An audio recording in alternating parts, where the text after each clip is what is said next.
Hello, my name is Nathan Gallahan, and I'm going to be talking to you today about a better approach to the evaluation of newborns with suspected sepsis. Before I start, I would like to recognize the support that the Nebraska Perinatal Quality Improvement Collaborative has provided for this project. This project will actually be rolled out using the resources of this collaborative. So as we start, I'd like you to imagine that you're the doctor, nurse, or other care provider, and you're assigned to the newborn nursery, and you are called to see a mother who just delivered a healthy-appearing newborn infant. As you walk into the room, this is what you see: a mother holding her newborn, beaming with pride, just glowing. However, before you walked into the room, you spoke with the obstetrician who delivered the infant, and they tell you that the mother developed a fever during delivery and was therefore diagnosed with chorioamnionitis. From this one piece of information, you know that based on your hospital's protocol, the infant will need to be admitted to the NICU, started on IV antibiotics, and separated from her mother. After the infant is transferred to the NICU, you check on the mother and find her crying. She explains that she planned to nurse her infant, and now she's not sure if she can make it work because she can't stay with her baby at night. Even though you provide her reassurance, she worries that something awful is going to happen to her baby, and she blames herself. Thankfully, the baby is discharged home and does well, but the family is faced with hospital bills that add to an already stretched budget. Does any of this sound familiar? Have you thought to yourself, do we really need to do this to these families? There must be a better way. Well, I'm here to give you a better answer to these questions, and today we will talk about a better risk-based approach to the evaluation of newborn sepsis. Before we talk about solutions, let's define the problem a little more clearly. First, current guidelines from national organizations recommend liberal use of antibiotics. These guidelines were created originally decades ago, and the last updates at the start of this decade left in place practices that were first established when sepsis was more prevalent. As we all know, the incidence of group B strep has drastically diminished with the use of prophylactic antibiotics, changing the risk profile. In addition, the guidelines at their core are based on the clinical diagnosis of chorioamnionitis in the mother. This condition is poorly defined, and using it to make decisions about infant risk are fraught with problems. Add to this that the current guidelines don't take into account the infant's exam findings at all. And the end result is that many infants are admitted for antibiotics unnecessarily, and the vast majority of admitted infants do not have sepsis. So I would like to propose a better path forward. I think we can all agree that our overarching goal is to provide safe, evidence-based care to all infants at risk for infection. We know that infants have a high risk of mortality and morbidity, but our current practices focus on fear and not facts. So I'd like to introduce you to the Kaiser Sepsis Risk Calculator. This is a result of the work done by Dr. Karen Pupolo. Dr. Pupolo and her team spent years studying the risk profile of infants who do have sepsis and comparing it with those who don't.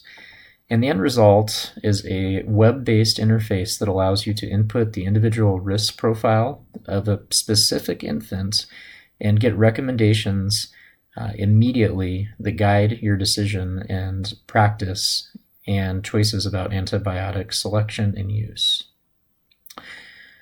The evidence is compelling. Hospitals that have implemented this approach across the country have seen a threefold decrease in the number of live births of infants who end up being exposed to antibiotics, with little to no increased risk of bad outcomes for the overall population of infants. Our goals for this group are multifaceted. First, we seek to reduce unnecessary sepsis evaluations, which is also decreasing the number of infants exposed to antibiotics. Through these measures, we hope to support the establishment of breastfeeding and all of the well-documented benefits that go along with it. We also seek to reduce length of stay and decrease unnecessary hospital expenses. And finally, we hope to support infant-parent bonding. As we embark on this mission, our values will guide our work. These values include that any changes to practice should be guided by the latest evidence In addition, all team members need to be invested in this process and share responsibility for improving patient outcomes and adopting these new evidence-based practices. This project, by its nature, involves many stakeholders dispersed across a wide geographic area. In addition, those participating in this project represent healthcare facilities ranging from quaternary referral hospitals to many critical care access hospitals in rural communities, and a one-size-fits-all approach will not work. We need all of these people to become invested and engaged in this process for it to be successful. And developing these team members' skills will include selling the vision so that the participants in this project feel the need to participate. We want to develop an encouraging environment that's focused on celebrating the successes that we achieve, not on overemphasizing challenges that we face. And we want to transition from broad goals to specific actions as we move from the conceptual frameworks that allow us to approach this project to the actual implementation of the project itself. And again, celebrating small successes along the way will go a long way towards this goal. Rolling out this project will require an organized effort. To this end, the project will include project leaders who set the project goals and a timeline for completion. This group is also tasked with creating a project charter. The project leaders will meet with a larger advisory group that represents a cross-section of hospitals from across the state of Nebraska, and this group has the final power to approve the rollout of the project. Finally, the advisory group will help with rolling the project out to our member hospitals. In order to achieve our goals, diversity will be an important component of the process. So for our project, what exactly does diversity mean?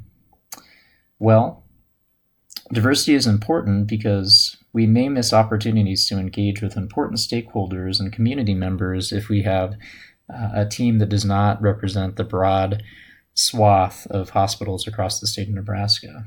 If we don't take into account the needs and resources of local hospitals we seek to partner with, we will be less likely to implement this project at the local level. And if these hospitals do implement the project, it will be less likely to be successful or more difficult than necessary. An example of this might be creating a protocol that would work well for a large delivery center, but might not work well in a small critical access hospital due to staffing limitations, use of different electronic medical systems, or a lack of buy-in from hospital staff. So why is diversity important? The literature suggests that when we embrace diversity, we increase creativity, we see a broader range of knowledge and skills, better decision-making as a result of integration of multiple perspectives, better services to a diverse population, and the ability to recruit from a diverse pool of talent. So for our diversity plan, the leadership of the Nebraska Perinatal Quality Improvement Collaborative and this project are committed to including a diverse and broad group of stakeholders as we design and implement the project. When recruiting participants, we will seek to find individuals from diverse backgrounds representing hospitals and communities with different racial and socioeconomic characteristics. Our team will include families and community members, ensuring that our project goals align with the needs of the families and communities it will impact. And every team and small group will include representatives from both large and small communities. We will respect the viewpoints and work cooperatively to solve problems and disagreements as they arise. And before rolling out the project to hospitals across the state, we will meet with representatives of not only large hospitals, but small delivery centers across the state to ensure that our draft recommendations take into account the local resources and limitations of small healthcare systems.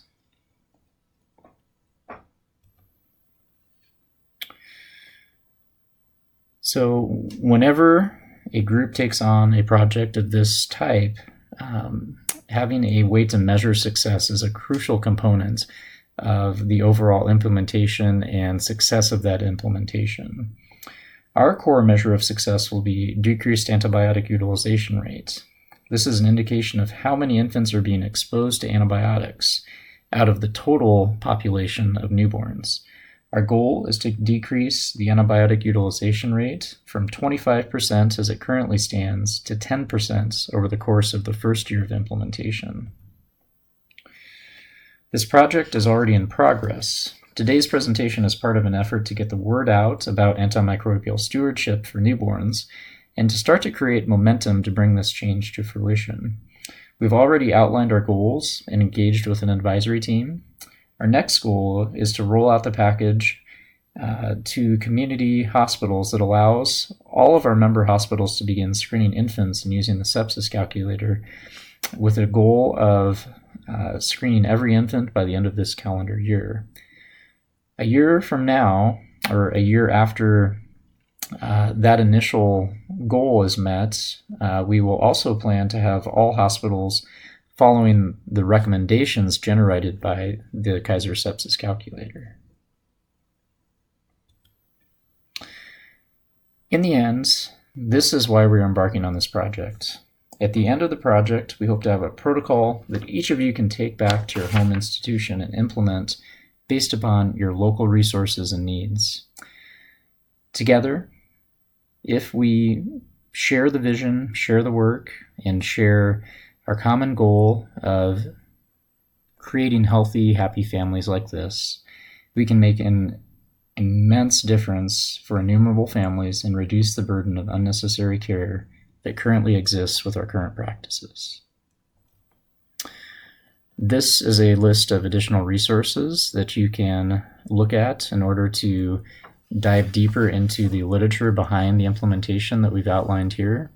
But at this point, I would like to pause and acknowledge again the Nebraska Perinatal and Quality Improvement Collaborative and all of those who have worked hard to create the project and start to implement this across the state to bring all of the benefits that we've just outlined to not only the big population centers in Omaha and Lincoln, but also to the critical access hospitals across the state. Thank you, and I'd be happy to answer any questions.